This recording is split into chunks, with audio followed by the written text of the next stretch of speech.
everyone, babalik ulit sa Tech TV.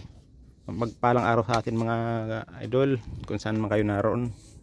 Ito guys, mayroon ako ditong pinabiling magnetic contactor sa company namin.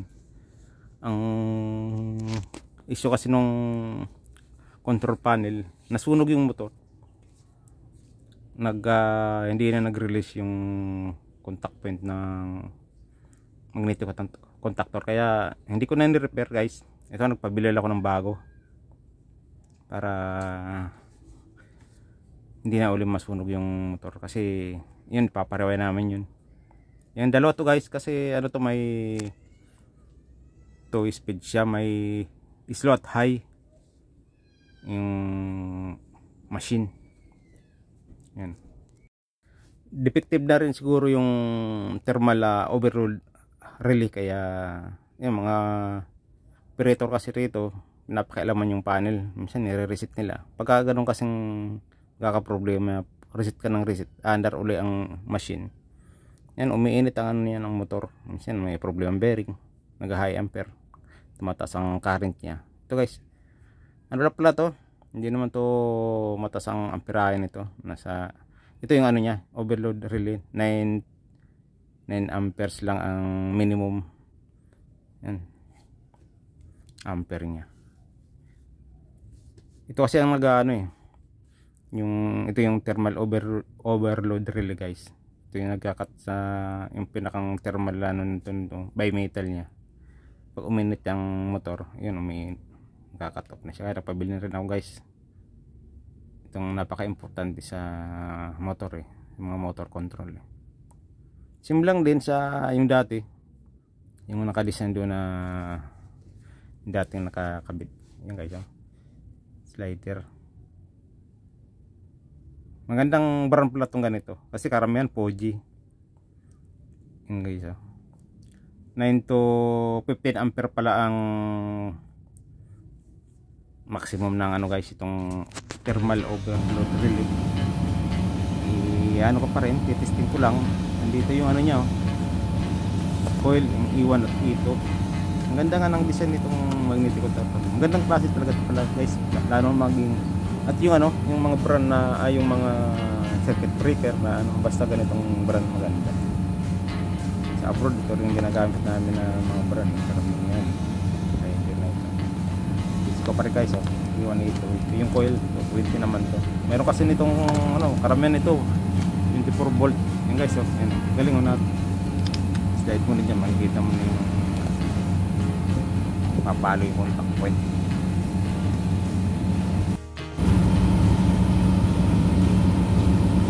Sakto to 20. Yan pala guys, ang dati nakakabit na kulay white. Yan wala na daw sabi, wala na daw nabibili may tagabit kasi sa amin yung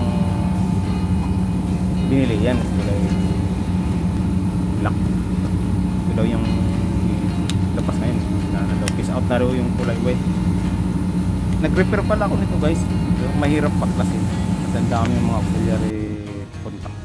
Ito pa guys yung isa, bali pabili na pala ako ulit, dalawang kong magkapares. Ito pala guys ang yung may mechanical interlock. Ang purpose niyan, pagka hindi pwede magsabay na pumalo yung contact point na yung coil, kahit na kasi minsan pinipindot yan ng mga kasama kong mga operator pag pinindot mo yun, sasabay kasi merong mechanical interlock.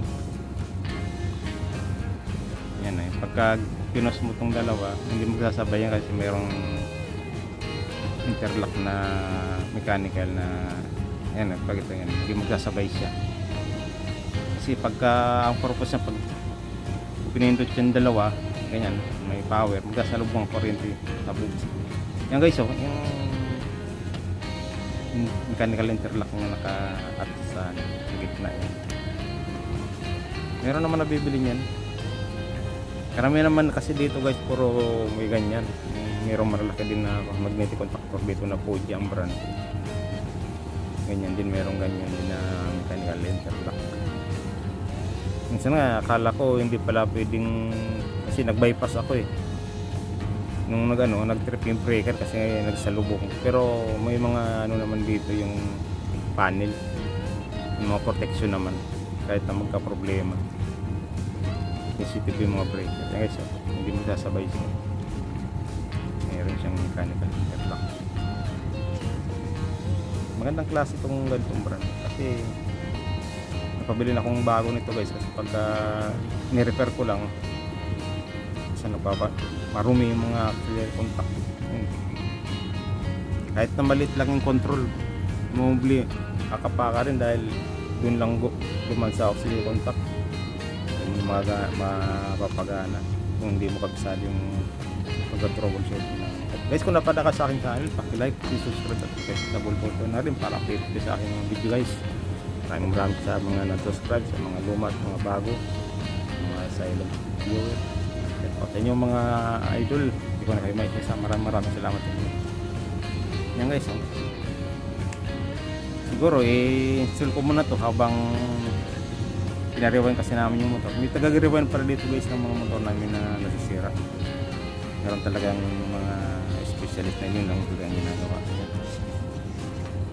Sa akin naman yung mga troubleshooting lang sa mga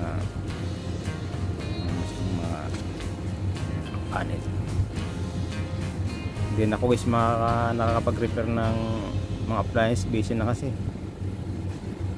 Yan guys, yung dating pangalan niya no, Telemecanica, yung dating brand wala na yun guys, nabili na ng slider yun.